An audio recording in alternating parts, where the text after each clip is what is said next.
काही राजकीय पक्षाने काही काँग्रेस, राष्ट्रवादी, शिवसेना का शेतकरी संघटना असेल का कोणत्याही राजकीय पक्षाने माझ्या राजीनाम्याची मागणी केलेली नव्हती, माझ्या चौकशीची मागणी केलेली नव्हती. अशी जर विधानमंडळामध्ये कुणी आक्षेप घेतला असेल, चौकशी करा असं म्हटलं असेल, असे जर खरं असेल तर मी एका मिनिटामध्ये राजकारण सोडायला तयार आहे. कोणीही माझ्या चौकशीची मागणी केलेली नसताना माझा राजीनामा घेतला गेला आणि जे काही घडलेलं आहे आता याच्यात परत मी पुनरावृत्ती करत नाही. मीही पक्षासाठी माझं उभं आयुष्य घालवलं आणि अशा कालखंडात घालवलं की जे दगडं खाल्लेत, धोंडे खाल्लेत, लोक आमच्या याच्यावर थुंकले, मारलं, माझ्यातून वाळीत टाकलं गेलं. अशा कालखंडातून आम्ही काम केलं. तर पक्षासाठी 40-40 वर्ष आम्ही त्या ठिकाणी काम केलं. म्हणजे असं नाही आहे की पक्षाने तुम्हाला काय कमी दिलं, त्याच्यापेक्षा कितीतरी अधिक. आता होऊन आपल्या जीवनाचा 40 वर्ष दिले त्यासाठी. आणि आजही माझी कोणत्याही म्हणजे भारतीय जनता पार्टीविषयी तक्रार नाही, केंद्रीय नेतृत्वाविषयी कुठली तक्रार नाही. माझी तक्रार जी आहे ते मी वारंवार बोलून दाखवलेली आहे की देवेंद्रजींनी ज्या प्रकारे हे विनयभंगाचा खटला दाखल करणं, भूखंडाच्या संदर्भात चौकशा लावणं, अँटी करप्शनच्या चौकशा, मी सर्वांमध्ये निर्दोष सुटलो. परंतु त्याचा मनस्ताप किती झाला. एखाद्या व्यक्तीवर विनयभंगाचा खटला दाखल करणं कोर्टामध्ये, तो चालणं म्हणजे याच्यापेक्षा तर मरण नाही आमच्या सरकारला. आणि तेही अशा रीतीने की तुम्ही त्या ठिकाणी गोंधळ केला ते नाही म्हणून मुख्यमंत्री महोदयांनी त्या ठिकाणी सांगणं. आणि मी ज्यावेळेस देवेंद्रजींना हे म्हटलं की असं कसं काय माझ्यावर विनयभंगाचा दाखला होता, ती बाई मुंबईमध्ये, मी मुक्ताईनगरमध्ये, मी काही बोललो वगैरे. देवेंद्रजी म्हणे फार गोंधळ करत होती, हे करत होतं, टी व्हीवर दाखवलं जात होतं म्हणून नाईलाजाने मी सांगितलं. म्हणजे असं कसं नाईलाजाने सांगितलं. तुम्ही सांगता येत आलं असतं ना किंवा नियमानुसार तुम्ही त्या ठिकाणी कायद्यानुसार काम करा. पण मला कोर्टाच्या तारखा चालल्या, हे चाललं, बदनामी सहन करावी लागली, माझे लहान मुलं मुली, इतक्या खालच्या स्तरावर जाऊन ते राजकारण झालं. आणि त्यामुळे मला नाईलाजानं तरीही त्याच्यानंतर 4 वर्ष मी काढले. मला काय मिळालं नाही मिळालं याच्याशी मला काही घेणं देणे आहे या ठिकाणी. त्याच्यावर ही गोष्ट त्यांनी कबूल केली होती. आरोप करत असताना कथित पीए आहे, त्याच्यावर पीएने लाच घेतली असा एक आरोप होता. त्या कथित पीएवर 9 महिन्यापासून पाळत ठेवली जात होती. म्हणजे मंत्र्यावरच पाळत की नाही एक प्रकारे. 9 महिने माझ्यावर पाळत ठेवणं, माझ्या पीएवर पाळत ठेवणं, तो पीए नव्हताच माझा. पण हे त्यांनी कबूल केलं, कोर्टामध्ये मान्य केलं की याच्यावर आम्ही हे 5 आपल्या कोर्टाने सभागृहामध्ये मान्य केलं की आम्ही 9 महिने अँटी करप्शन रेकॉर्डमध्ये अशाने 9 महिने तुम्ही आमच्यावर पाळत ठेवत होते. म्हणजे याचा अर्थ तुम्ही आम्ही मंत्री असताना किंवा अन्य असताना आता मी त्यात पाळत ठेवत होते. आता हे मला याच्यात जायचं नाही आहे. पण मला जो मनस्ताप झाला त्याचं दुःख आहे. काय मिळालं नाही मिळालं याचं दुःख नाही आहे. आयुष्यात मी अनेक पदं घेतलेले आहेत, माझ्या हक्कानं आम्ही मिळवले आहे. आम्ही जे काही पद मिळालं ते माझ्या ताकदीवर, भारतीय जनता पार्टीच्या ताकदीवर मिळवलं. दुसरीकडे काय नाही झाले.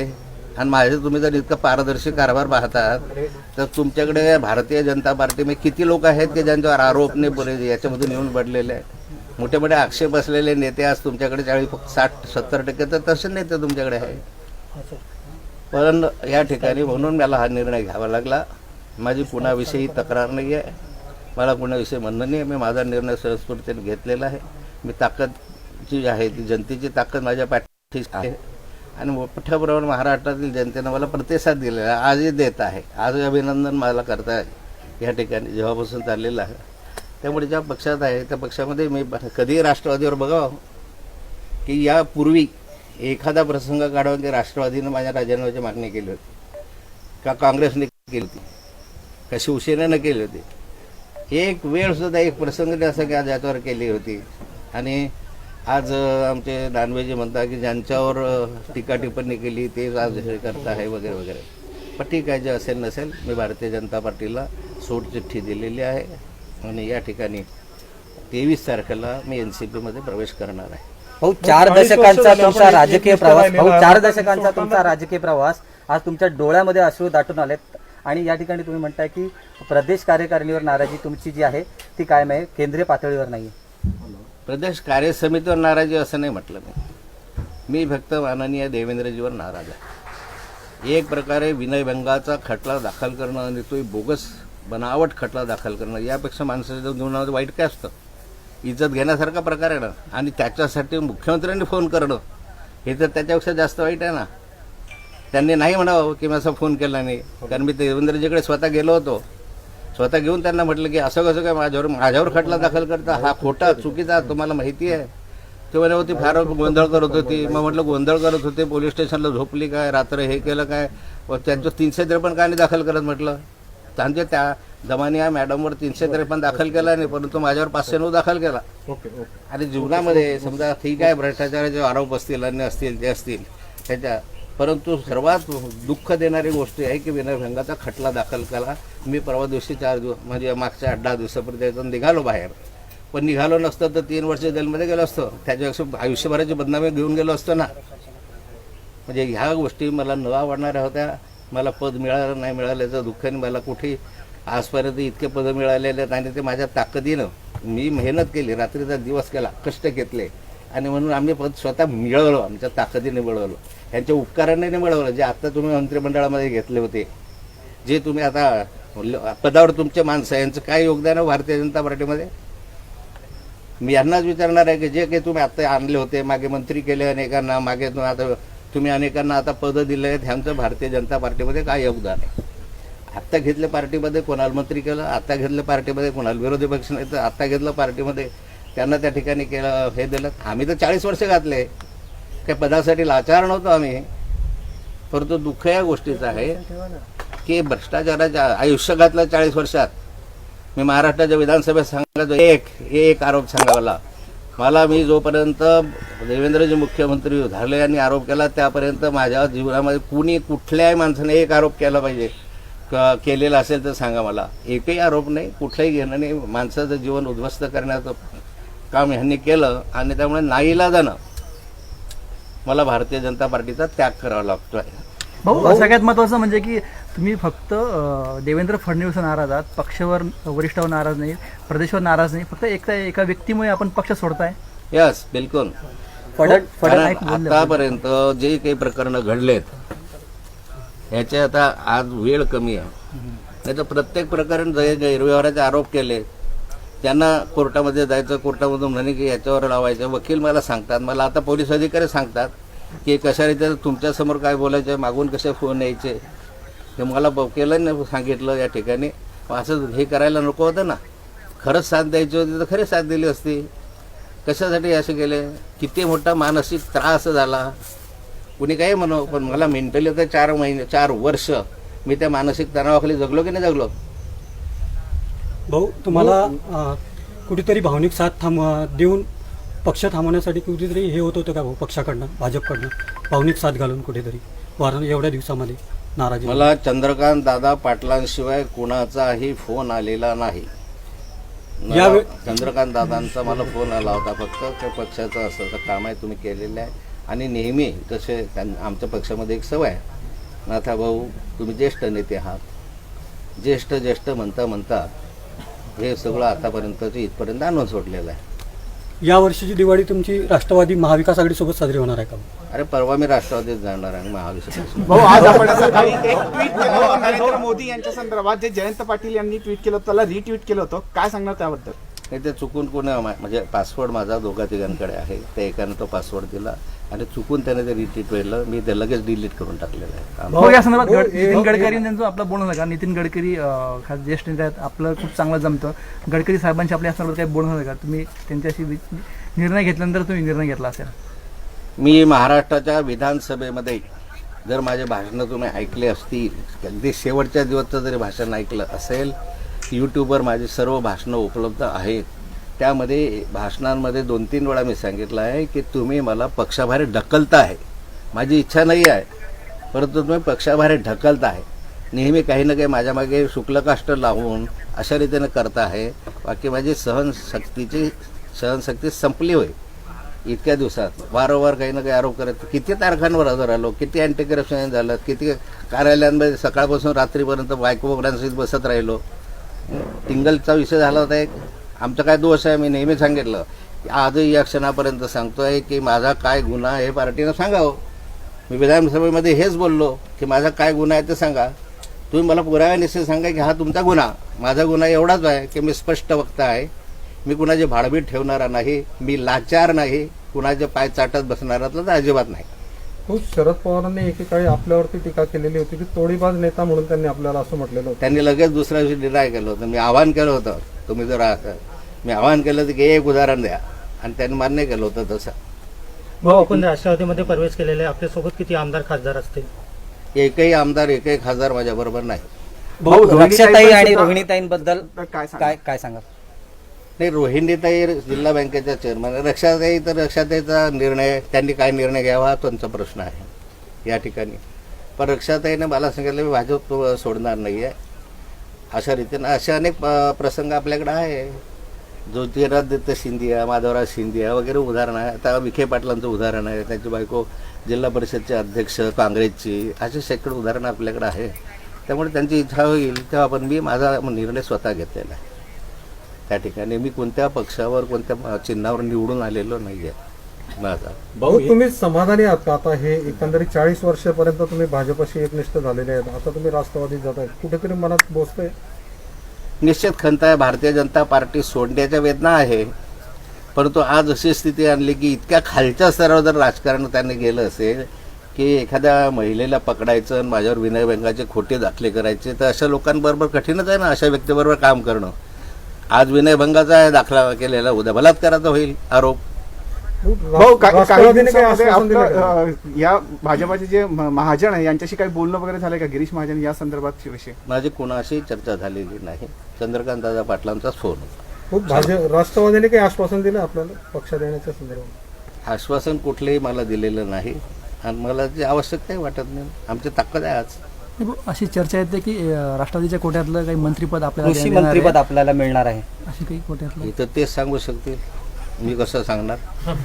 एवढा मोठा निर्णय घेतल्यानंतर काय आपलं काही बोलणं झालं असेल शरद पवारांशी आणि जयंत पाटलांशी, त्याशिवाय मला कुठलेही बोलणं, मला मी सांगितलं तुम्हाला की पदाच्या अपेक्षेने मला काही जाणं नाही आहे. मला पद माहिती आहे इथे मला मिळालं असतं या ठिकाणी, पण नाहीतरी मी सांगितलं ताकदीनं मिळवलेत.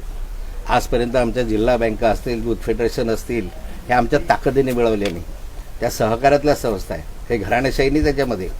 आज घराणेशाही म्हटलं तर फक्त मी खासदार आमदार एवढे दोघं सोडले तर आमच्या घरात ज्या पद आहेत ते काँग्रेस, राष्ट्रवादी, शिवसेनेच्या भाजपच्या बळावर आहे. हे भाजपचे 2 तर मेंबर महानंदामध्ये, जळगाव जिल्हा मध्यवर्तीमध्ये बँकेमध्ये 6-7 भाजपचे आहे, ते मी आमच्या याच्यात घेतले म्हणून आहे. बाकीचे काँग्रेस, राष्ट्रवादी, शिवसेना त्यांच्या याच्यावर झाले. 100 वर्षामध्ये पहिल्यांदा भारतीय जनता पार्टीच्या विचाराचा माणूस जिल्हा मध्यवर्ती बँकेमध्ये आज चेअरमन झाला. हे एक सुद्धा आणू शकले नाही. 27 वर्ष मीच फक्त इथं डायरेक्टर आहे, एखादा दुसरा डायरेक्टरच्या पलीकडे काही आलेच नाही. ज्या सहकारी संस्था आणल्या त्या आमच्या ताकदीवर इतरांशी तडजोड करून पॅनल लढून आणलेले आहेत. त्या काही कोणाचे उपकार आले नाही. हे काही घराणेशाहीनं नाही आलं आहे माझ्याकडे त्या ठिकाणी. आणि आता आणून दाखवा म्हणा, एक जिल्हा बँकेचा चेअरमन करून द्या, मी आयुष्यभर लाचारी करेल तुमची. भाऊ, फडणवीसांचं ड्रीम प्रोजेक्ट असलेल्या जलयुक्त शिवाराची SIT चौकशी लावली आहे राज्य सरकारने. भाऊ, मैं हिंदी में एक सवाल पूछ रहा हूँ महानगरपालिका कि क्या आपने भाऊ, जळगावमध्ये महापालिका आहे. इस्तीफा दे दिया है? क्या? भाजपा से इस्तीफा दिया है आपने? हाँ, भारतीय जनता पार्टी से मैं प्राथमिक सदस्यत्व का राजीनामा दिया. और अभी एनसीपी ज्वाइन कर रहे हैं, अभी एनसीपी 23 तारीख को ज्वाइन करने वाला हूँ. क्या कारण रहे भाऊ आपको इतना बड़ा परिवर्तन करना? 40 साल से भारतीय जनता पार्टी का काम मैं करते आए हूँ. ऐसी स्थिति में काम किया हमने कि जहाँ हम लोगों को पत्थर मारते थे, हमारे ऊपर थूकते थे, पत्थर भी मारने के बाद हम लोगों को कभी कभी बहिष्कृत कर देते थे. ऐसी जगह से हम लोगों ने काम किया पार्टी का, और काम करते करते करते मेहनत के साथ हाँ, ठीक है. सभी लोग आते गए, वो 4 बार चलता गया, बड़े हो गए. भारतीय जनता पार्टी का यहाँ पूरा हमारे एरिया में एक MP MLA सब चुन के आने लगे. और इतने 40 साल के बाद जब भी सरकार आई भारतीय जनता पार्टी की, तो मुझे भी मंत्री बनाया गया, मंत्री पद से निकाला भी गया. ये सब हुआ, पर ये पार्टी ने हम लोगों को दिया तो हमारी मेहनत थी. 40-40 साल की हमारी ताकत थी, मेहनत थी. ऐसा फुकड़ में हम लोगों ने दिया. तो सरकार ये बोलते हैं कि पार्टी ने तुमको बहुत सारा दिया, मानता हूँ, पर क्या दिया पार्टी ने? तो उससे ज़्यादा हमने सफ़र किया ना, व्यक्तिगत जीवन सफ़र किया. एक अकेला लड़का चले गया, उस समय पार्टी के छोड़ना चाहता था कि घर पर बैठो, उस समय छोड़ दिया और फिर से काम में लग गया. कई ऐसे प्रसंग हुए जिंदगी में, पर आखिरी ये है कि भारतीय जनता पार्टी के से जो मुझे अपेक्षा थी कि विधानमंडल में जब मेरे ऊपर एलिगेशंस हुए तो एलिगेशंस के टाइम एक भी पार्टी ने, मतलब शिवसेना, कांग्रेस, एनसीपी, एक भी पार्टी ने मेरे राजीनामे की मांग नहीं की थी। राजीनामा तो छोड़ो, इंक्वायरी की भी मांग नहीं की थी। अगर ऐसा होगा तो मैं राजनीति से संन्यास ले लूँगा। उल्टा उन्होंने, उनको मालूम था कि जानबूझ के इस आदमी को तकलीफ दे रहे हैं और इस कारण ऐसा हुआ। और इस अभी 4 साल में घर पे बैठा हूँ, मेरे ऊपर कई आरोप किए। एंटी करप्शन की 2 बार इंक्वायरी की, नासिक के एंटी करप्शन ने किया, पूना के एंटी करप्शन ने किया, कुछ निकला ने क्लोजर दिया है, कोर्ट में क्लोजर दिया। इनकम टैक्स की भी बड़ी इंक्वायरी हो गई। पूरे ऐसे इंक्वायरी होती है तो बच्चे के साथ पूरी की पूरी फैमिली कार्यालय में बैठती थी जाके, मेरी कितनी मानहानि होती थी। और उसके उपरांत ये तो ठीक है जो हुई, ये तो सारे निर्दोष छूट गए, पूरे के पूरे निर्दोष छूट गए।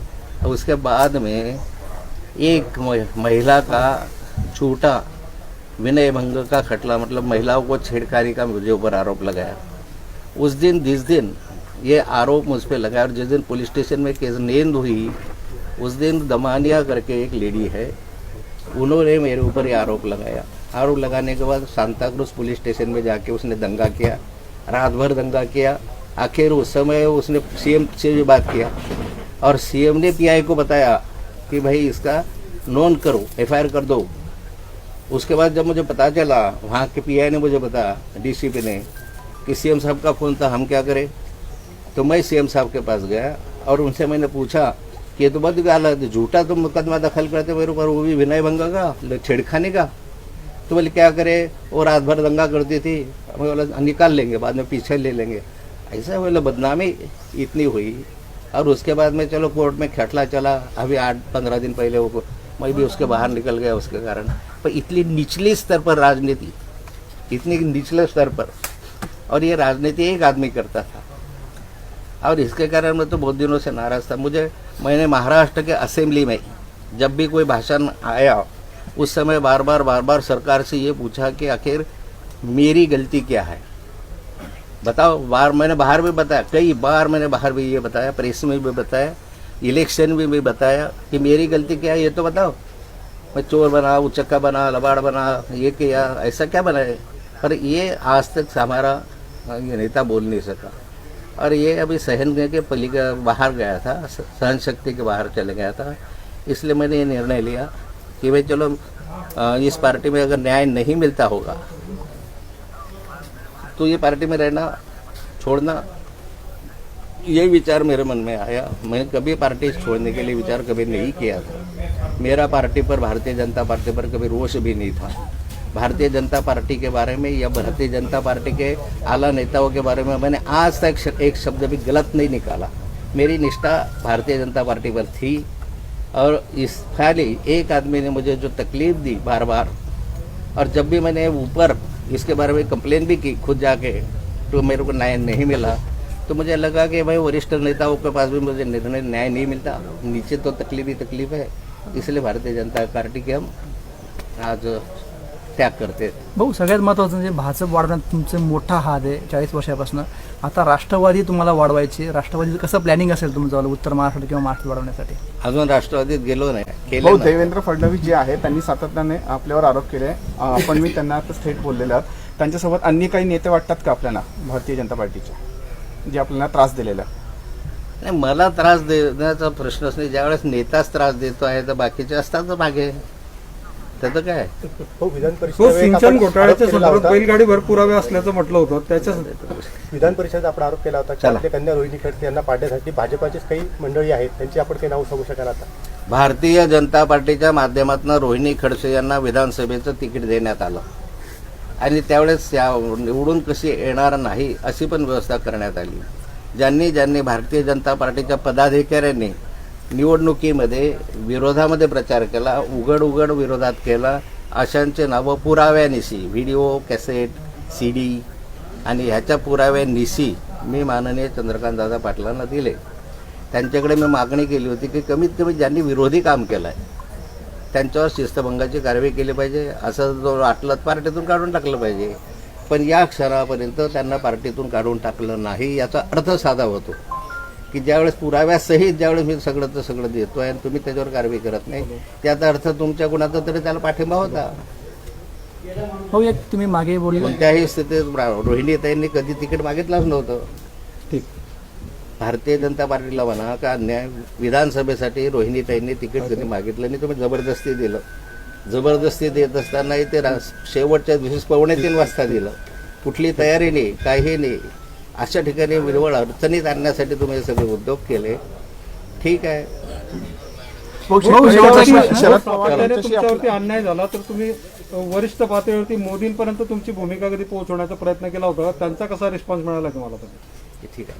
भाऊ, एक तुम्ही सगळ्या शेवट असं बोलले सांगितलं. भाऊ, एक तुम्ही म्हटले होते की एक व्हिडिओ क्लिप अशी एक मोठा गौप्यस्फोट करणार एक भूकंप येणार असं म्हटलं, त्या संदर्भात आता काय म्हणाल तुम्ही? करून मी कुठं म्हटलं आहे, म्हटलं लोढांकडे अशा प्रकारच्या एका मंत्र्याच्या आणि त्या पीएच्या व्हिडिओ क्लिप या प्रदीप लोढा जामनेरचे कार्यकर्ते आहेत त्यांच्याकडे आहे असं मी म्हटलेलं आहे. बहुत शेवटचा प्रश्न आहे की गेली 30 वर्ष आपण विरोधी पक्ष नेता असताना काँग्रेस आणि राष्ट्रवादी सातत्याने हल्ले चढवले, कदाचित त्यामुळेच भाजपचं सरकार आलेलं होतं. आता पुन्हा तुम्हाला त्यांच्याच मध्ये जावं लागतं आहे, तुम्ही कसं बघता याकडे? आता मला परत ज्या पक्षात जाईल आता एनसीपीत, तर एनसीपीला बळ द्यावं लागेल.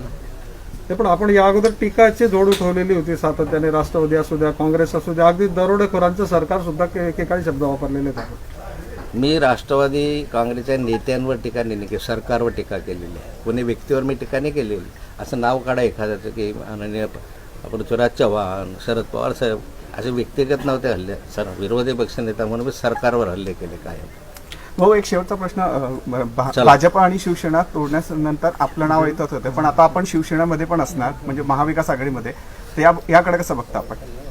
भाजप शिवसेनेची युती तोडण्याचा निर्णय हा माझ्या एकट्याचा नव्हता, हा सामूहिक निर्णय होता. मी एकटा घेऊ शकत, मी इतका मालक नव्हतो पक्षाचा की मी सांगेल तो निर्णय होईल. पक्षाच्या सर्व प्रमुख पदाधिकाऱ्यांमध्ये पार्टीच्या याच्यामध्ये निर्णय झाला. तो निर्णय जाहीर करण्याची फक्त भूमिका विरोधी पक्षनेता असल्यामुळे मला करावी लागली. मला एक थोडंसं भाऊ एक 2 मिनिटाचं भाऊ अभी आपने जिस ढंग से कहा कि एक क्लिप की बात हुई थी, वो एक क्लिप की बात हुई है, तो वो क्लिप किसकी है? अरे बाद में प्रेस कॉन्फ्रेंस लीजिए,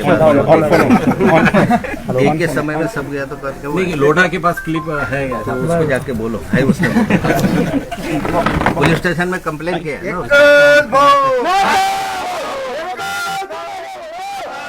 हमारा नेता कैसा हो, हमारा नेता कैसा हो, आगे बढ़ो, हम तुम्हारे साथ हैं, तुम आगे बढ़ो, हम तुम्हारे साथ हैं, तुम आगे बढ़ो, हम तुम्हारे साथ हैं. उद्या निघणार का? उद्या निघणार तुम आगे बढ़ो, मुंबईला नाता भाऊ तुम आगे बढ़ो, हम तुम्हारे साथ हैं.